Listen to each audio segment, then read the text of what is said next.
गुरु शिल प्रभुपाद महाराज की जय।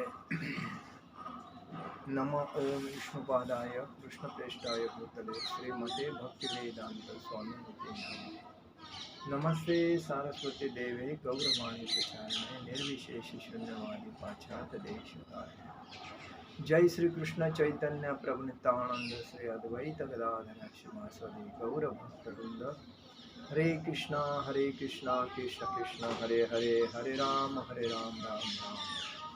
हरे कृष्ण कृष्ण कृष्ण हरे हरे, हरे राम राम राम। हरे कृष्ण कृष्ण कृष्ण हरे हरे, हरे राम राम। जगत गुरु शिल प्रभुपाद महाराज की जय। परम पूज्य लोकनाथ स्वामी महाराज की जय। निताई गौर प्रेमानंदे हरि हरि बोल। ओम नमो भगवते वासुदेवाय, ओम नमो भगवते वासुदेवाय, ओम नमो भगवते वासुदेवाय। आज हम लोग प्रभुपाद श्रील प्रभुपाद लीलामृत के ऊपर चर्चा करेंगे। श्रील प्रभुपाद जी भक्ति में आने के पहले बिजनेस करते थे और बिजनेस करने के वजह से उनको बिजनेस में घाटा बहुत आया था। और घाटा आने के बाद उनको ऐसा लगने लगा कि ये बिजनेस मैं क्यों कर रहा हूँ मुझे पता नहीं है। परिवार का चलन चलाने के लिए करना चाहिए, ठीक है, लेकिन ये पूरा घाटा ही हो रहा है, घाटा रहा है। तो घाटा क्यों हो रहा था? क्योंकि भगवान उनके ऊपर कृपा बरसा रहे थे। जब भगवान अपने भक्त के ऊपर कृपा बरसाते हैं तो उसका घाटा होना जरूरी है, उसका नुकसान होना जरूरी है, उसका आहिस्ता आहिस्ता एक एक चीज़ बाजू होना जरूरी है। और वो सब एक एक चीज़ बाजू करके आहिस्ता अपने भक्त को अपने पास लेते हैं और उसको भक्ति में परमानेंट करते हैं। तो कहने का मतलब प्रभुपाद जी के साथ वैसा ही हुआ कि उनके जो बिजनेस था वो बिजनेस करने को जाते थे, लेकिन उनका जो विरोधक थे, अपोजिटर थे, कॉम्पिटिटर थे, वो उनके ऊपर ईर्ष्या करते थे, बहुत तकलीफ देते थे। तो बाद में उनको वो छोड़ना पड़ता था और बाद में उनको ध्यान आता था कि मेरे गुरु ने मुझे एक आदेश दिया है और वो आदेश का अगर मैं पालन करूं और प्रचार करूं तो मेरा हित हो जाएगा। और उसी के बारे में वो भक्ति में सीधा गुरु का आदेश पाल के चले हैं। तो इसमें दिया है, देखिए उन्होंने, जब भौतिक जीवन को हमें छोड़ना है तो क्या करना पड़ेगा। क्योंकि हम लोग बोलते हैं मेरे बच्चे, मेरी मिसेस, मेरी प्रॉपर्टी, मेरा पैसा, ये मेरा पद, ये सब मेरा मेरा जो करते हैं तो मेरे साथ कुछ नहीं होता है। खाली मैं अकेला आया हूँ, अकेला जाता हूँ। खाली यही माया है जो मेरा बच्चा, मेरी और मिसेस, पत्नी, मेरे माता पिता, मेरे भाई बहन, मेरी प्रॉपर्टी, मेरा पैसा, मेरा पद, प्रतिष्ठा, मेरे कार, ये सब माया है। और इस माया में हम लोग जकड़ रहते हैं जो छोड़ना नहीं चाहते। तो वो क्या बोलते हैं, व्यक्तिगत रूप से मुझे कोई आशा नहीं है कि अपने जीवन के आगामी करोड़ों जन्मों में मैं श्री भगवान की प्रत्यक्ष सेवा का कोई अवसर पाऊं, किंतु मुझे विश्वास है कि किसी न किसी दिन उस माया के कीचड़ से मेरा उद्धार होगा जिसमें इस समय मैं जकड़ा हुआ हूँ। अतएव सच्चे मन से मैं अपने देव स्वरूप गुरु के चरण कमलों में निवेदन करता हूँ कि अपने पूर्व दुष्कृत्यों के लिए जो मेरा भोग्य है उसे मुझे भोगने दीजिए, किंतु इस अनुभूति की मुझे शक्ति प्राप्त हो सकती है। परम श्री भगवान के एक तुच्छ सेवक के अतिरिक्त मैं कुछ भी नहीं। देखिए, हर व्यक्ति जो भक्त होता है वो अपने को तुच्छ समझता है, कंगाल समझता है, क्योंकि वो भक्त बनता नहीं है, बनने की कोशिश कर रहा है। पूर्ण शुद्ध भक्त तो है नहीं। जितने भी भक्त है, भले वो सन्यासी है, ब्रह्मचारी है, गृहस्थ है, जितने भी है, ये भक्त बनने की कोशिश करते हैं। वो तुच्छ भक्त है, कंगाल भक्त है, क्योंकि वो दया करते हैं भगवान प्रभुपाद से, अपने गुरु से और भगवान से कि हमें भक्ति प्राप्त करें। तो वही बोलते हैं प्रभुपाद जी, भगवान के एक तुच्छ सेवक के अतिरिक्त मैं कुछ भी नहीं हूँ। इसे बोलते हैं भक्ति का रूप। उन पर श्री भगवान के जिनकी प्राप्ति देवस्वरूप गुरुदेव की दृढ़ दया से संभव है, इसीलिए अपनी समस्त विनम्रता के साथ उनके चरण कमलों को नमन करता हूँ। क्या बोलते हैं कि पूर्ण चरण कमलों पे नमन करता हूँ, क्योंकि ये जो गुरु का जो आशीर्वाद होता है वो अतिशय महत्व है। विनम्रता पूर्वक मतलब मनपूर्वक विनम्रता, विनंती करते, नम्रता, नम्र,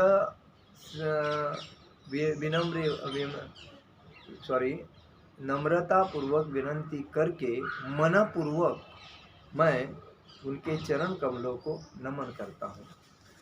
देखिए, आज हम लोग यही बोलते हैं कि मुझे भक्ति करने के लिए टाइम नहीं मिलता है, मैं इस कंपनी का मैनेजर हूँ, मैं इस कंपनी में प्रेसिडेंट हूँ, मैं पॉलिटिकल लीडर का मुख्य हूँ, मेरे वजह से पॉलिटिकल पार्टी चल रही है, मुझे सब कुछ चलना देखना पड़ता है, सबको ऊपर ध्यान देना पड़ता है, मेरे सिवाय दूसरा कोई है नहीं। ये सब आपकी मूर्खता है, क्योंकि आपने उसको उसमें बांध के रखा है। आज देखिए, कोई भी चीज़ जब आदमी मरता है, शरीर छोड़ता है, तभी हम लोग उसको ये नहीं बोलते अरे उसने इतनी ज़वाबदारी से ये पाला है, हमें बड़ा किया है, पोसा है, इतनी संपत्ति बनाया, इतना पैसा बनाया है, तो अभी हम इसको क्यों छोड़े, इसके ऊपर बहुत ज़वाबदारी है, इसको रहने दो, ये बोलते हैं हम नहीं। जब उसने शरीर छोड़ दिया, आत्मा, भगवान का अंश निकल गया, आत्मा निकल गया, तो बाद में हम लोग बोलते अरे यार सामान लेके आओ, अभी लेके जाना है, रात तो रात जा, कल तक हमको टाइम नहीं है, क्योंकि अभी क्या करेगा, तो आज पहुंचाना। क्यों बोलते हैं हम लोग? क्योंकि हम लोग भगवान के बांधे हुए हैं और भगवान के अंश है। तो हमारे अंदर जब तक भगवान है, भगवान का अंश है, तब तक ही हम ये सृष्टि में जो भी कुछ करते हैं वही कर सकते हो, अन्यथा नहीं कर सकते। तो हमें यही समझना चाहिए कि ये मैं जो कर रहा हूँ किसके लिए कर रहा हूँ? मुझे तो भगवान ने सब कुछ दिया है और मैंने आज तक जो भी किया है अपने लिए किया है। अभी मैं पीछे वाले के लिए, बच्चों के लिए, बीवी के लिए, भाई के लिए और रिलेटिव के लिए क्यों करूं? तो मुझे इसको छोड़ना चाहिए और भक्ति में आना चाहिए, और भक्ति में आके दृढ़ निश्चय करके भक्ति करना चाहिए। तभी अगर उस भक्ति में आने के बाद अगर आप शरीर छोड़ते तो आपका 101% भागवत धाम जाना निश्चित है। नहीं तो फिर आपको वापिस यहाँ कोई भी योनि में जाके आपको जन्म लेना चाहिए। देखिए, पाप करने वाला हर व्यक्ति नरक में जाता है, अपराधी व्यक्ति नरक में जाता है, चीटिंग करने वाला, झूठ बोलने वाला, लोगों को लूटने वाला हर व्यक्ति नरक में जाता है। राजकारण में रहता है, पॉलिटिकल करता है, लोगों को उल्लू बनाता है, खुद की प्रॉपर्टी बनाता है, रिलेटिव की प्रॉपर्टी बनाता है, खुद को ही सबसे आगे बनाता है, वो भी दूसरे का तो सही करता नहीं है। कितने लोगों को उसके वजह से आत्महत्या करनी पड़ती है, कितने लोगों के घर बर्बाद होते हैं। तो ऐसे लोग कहाँ जाएंगे? नरक में ही जाएंगे। और कोई बोलते हैं ना, डुक्कर, चूहा, सर्प, ऐसे योनि में उनका जन्म होता है, क्योंकि उनकी आस रहती है, क्योंकि मैंने जितनी प्रॉपर्टी बनाया, क्योंकि जब शरीर छोड़ने के टाइम पे जब तुम्हारी मन स्थिति क्या है, उस मन स्थिति से ही आपको अगला जन्म मिलता है। तो कहने का मतलब है कि हम लोग खुद को ही मूर्ख बनाते हैं, दूसरे को नहीं बनाते हैं, क्योंकि दूसरा कोई मूर्ख बनाने के लिए फ्री नहीं है। तो हम लोग जब भी हमें कोई भक्त बोलता है कि देखो ये संसार नश्वर है, ये दुखालय है, इसमें कितना भी आपको दुख मिलता है, आनंद मिलेगा, लेकिन वो क्षणिक आनंद है, इस आनंद का आपको कुछ फ़ायदा होने वाला नहीं है। तो आप इस क्षणिक आनंद का मोह मत करो, आप इसको छोड़ के भक्ति में आ जाए। तभी उस भक्ति में हमें तुरंत आना चाहिए, और तुरंत आने के बाद अगर हम अपने को संभाल सकते हैं तो भक्ति में आने के बाद ही हम अपनों को संभाल सकते हैं, वरना हम अपने को संभाल नहीं सकते। क्योंकि अभी देखिए कोई कोई आदमी तो ऐसा होता है कि प्रतिष्ठा, मतलब पद, प्रतिष्ठा, कार, बैंक बैलेंस और प्रॉपर्टी, इसके पीछे पड़ा रहता है दिन रात, और लोगों को उल्लू बना बना के उसको लगता है मैं कितना आनंदी हूँ।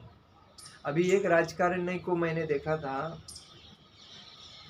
पूरे बैंक उसके कब्जे में, साकर कारखाने उसके कब्जे में, उधर के सब लीडर तो उसके कब्जे में होते हैं, चमचे तो बहुत उनके होते हैं।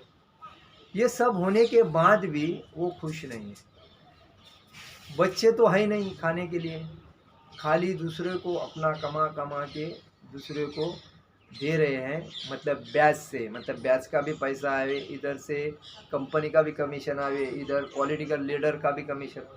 ये किधर रखेंगे, जाने के टाइम पे तो खाली आ जाएंगे। तो ये किसके लिए कर रहे हैं? ये अगर आदमी शांत बैठ के अगर बात करेगा मैं किसके लिए कर रहा हूँ, तो उसको मालूम पड़ेगा मैं कहूँ। क्योंकि ये हमारे अंदर जब तक भगवान का अंश है, आत्मा है, तब तक हम एक दूसरे को चुतिया मूर्ख बनाते हैं।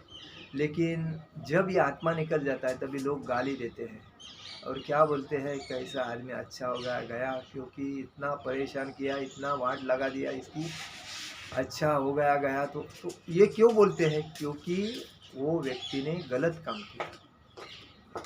और जब गलत काम करता है आदमी, तो कभी भी समाज में कितना भी लोगों के सामने रहे, लेकिन उसके लोगों के दिल में से निकल गया।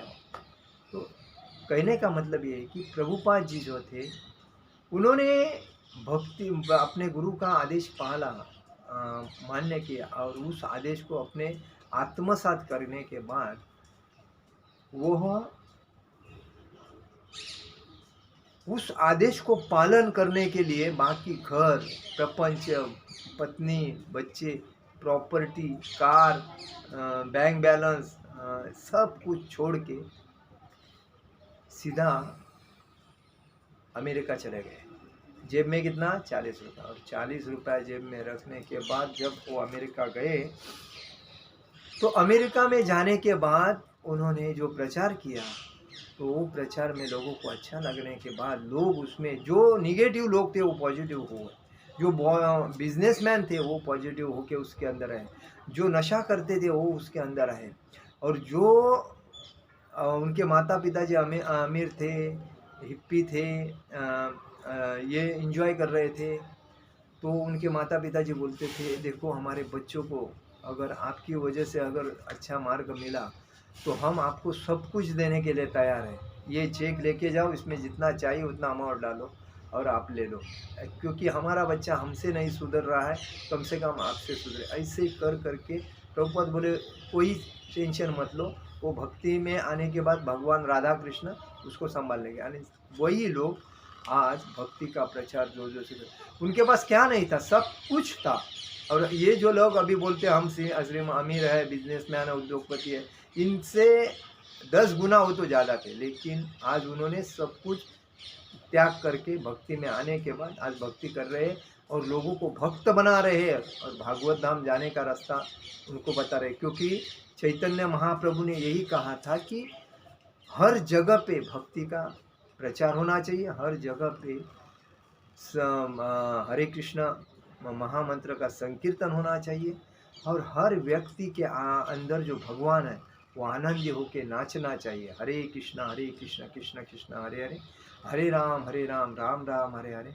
वो उसके मुंह से हर जगह पे अगर संकीर्तन होता है तो वो उधर का परिसर, उधर का लोग, उधर का पेड़ पौधे, पशु पक्षी वही आनंदी होंगे, और उसके बाद उनको भी आनंद होके वो भी अगले जन्म में मनुष्य योनि में आके भागवत धाम जाएंगे, क्योंकि उन्होंने ये मंत्र सुना है। तो कहने का मतलब है हमें भी ज़्यादा आस नहीं पकड़नी चाहिए, कितना भी टेंशन रहे सीधा बाजू करो, बाजू करने के बाद किसी भक्त के साथ जुड़ के मंदिर में जाके हरे कृष्ण महामंत्र के ऊपर जप करो, भगवान के बुक्स पढ़ो। अभी भागवत मोक्षदा एकादशी कल है, उस कल एकादशी के वक्त मंदिर में या किसी भक्त से एकादशी का भगवत गीता ले लो, भागवतम ले लो, उसको पढ़ो और एकनिष्ठ रहो। भक्ति में एकनिष्ठ होने से ही भक्ति में बढ़ सकते हो, अन्यथा भक्ति में आपको बढ़ने को चांस नहीं मिलेगा। इसीलिए क्योंकि भक्ति करना कोई मामूली चीज़ नहीं है। भक्ति करना तो एकनिष्ठता का प्रतीक है और पारदर्शक व्यक्ति का प्रतीक है। जो चीटर रहता है, जो चोर रहता है, कोई अपना फ़ायदा करने के लिए भक्ति में आता है, उसको राधा और कृष्ण ज़्यादा दिन टिकने नहीं देते हैं, क्योंकि उनका असली रूप उनको मालूम, वो तो जानते हैं वो किस लिए आया, लेकिन उधर हर व्यक्ति को सुधरने का मौका राधा कृष्ण देते हैं और उस मौके में सुधर गया तो सुधर गया, अगर नहीं सुधर गया तो उसको साइड करते हैं। तो इसीलिए हमें एकनिष्ठ पारदर्शक होके भक्ति में ध्यान पूर्वक भक्ति करने से हमें भक्ति में प्रगति मिलती है। और इसीलिए हम कहते हैं कि आप लोग सब भक्ति करो, आनंद से रहो और ज़्यादा से ज़्यादा चांटिंग के ऊपर ध्यान दे दो। तो चांटिंग करते करते बुक्स भी पढ़ो, तो कृष्ण बुक्स है, कृष्ण भगवान के अध्याय है, उसके बाद भागवतम है, चैतन्य चरितामृत है, भगवद गीता है, ये पढ़ो और उससे ज्ञान प्राप्त करो। उसी से ही आपका भला होगा, बाकी कोई भी चीज़ से आपका भला नहीं होगा। और भगवान यही बोलते हैं कि मैंने जो जो लीला की है, वो लीला का जो जो गान करता है, सुनता है ध्यान से, वो दूसरे से शेयर करता है, वो भक्त मुझे पसंद आता है। तो आजू बाजू के लोगों की बात करने से बेटर है भगवान की लीला की ऊपर अगर हम लोग बात करते हैं घर में, आजू बाजू में, तो हमें बहुत सुकून मिलेगा, हमें भक्ति में प्रगति होगी और भगवान आनंदी होगी।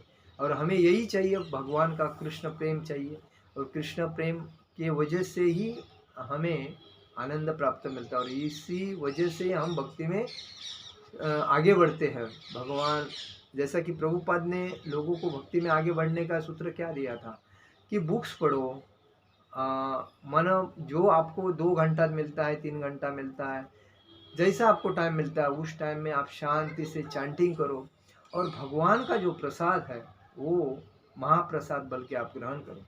जैसा कि घर में जो प्रसाद बनाते हैं, वो घर में जो प्रसाद बनाते हैं वो बनाया और खुद खाया ऐसा नहीं होना चाहिए। बनाने के बाद भगवान को भोग लगना चाहिए, उसके अंदर तुलसी पत्र रखना चाहिए। तुलसी पत्र रखने के वजह से भगवान प्रसन्न होते हैं, क्योंकि तुलसी महारानी को भगवान बहुत प्रसन्न करते हैं और उसी वजह से वो भगवान प्रसाद ग्रहण करते हैं। अगर तुलसी पत्र नहीं रहने से भगवान प्रसाद को ग्रहण नहीं करते, याद रखो। तो हमें प्रसाद ग्रहण करना है, भोजन खाना नहीं है। सो प्रसाद बल्कि भोजन को खाना है। तो भगवान को जब भोग लगाते हो तभी वो प्रसाद बनता है, अन्यथा वो प्रसाद नहीं होता है, वो पाप होता है। वो पाप आप खाने के बाद पापी बनते हो और आपकी जैसी पाप खाने से बुद्धि बढ़ती है, वैसा कोई अपने से अपराध होंगे, पाप होगा। तो उसी बेटर आप भगवान को भोग लगा के ही ग्रहण करो तो अच्छा है। और मच्छी, मांस, शराब, बीड़ी, सिगारेट, जुआ, परस्त्री संभोग, इससे हमेशा हमेशा के लिए अलिप्त हो जाओ, क्योंकि ये आपके शरीर को, आपके मन को, आपके बुद्धि को और जकड़ के गंदा कर देता है और उसी वजह से आप भक्ति में आगे नहीं बढ़ते हो। तो ऐसे दोष भी रहेंगे, उसको भी बाजू करो और एकनिष्ठ होके भक्ति करो। भक्ति में आपको आनंद मिलेगा। हरे कृष्णा कृष्णा कृष्णा हरे हरे, हरे राम राम राम हरे हरे। जगत गुरु शिल प्रभुपाद महाराज की जय, परम पूज्य लोकनाथ स्वामी महाराज की जय। निताय गौर प्रेमानंदे, हरि हरि बोल।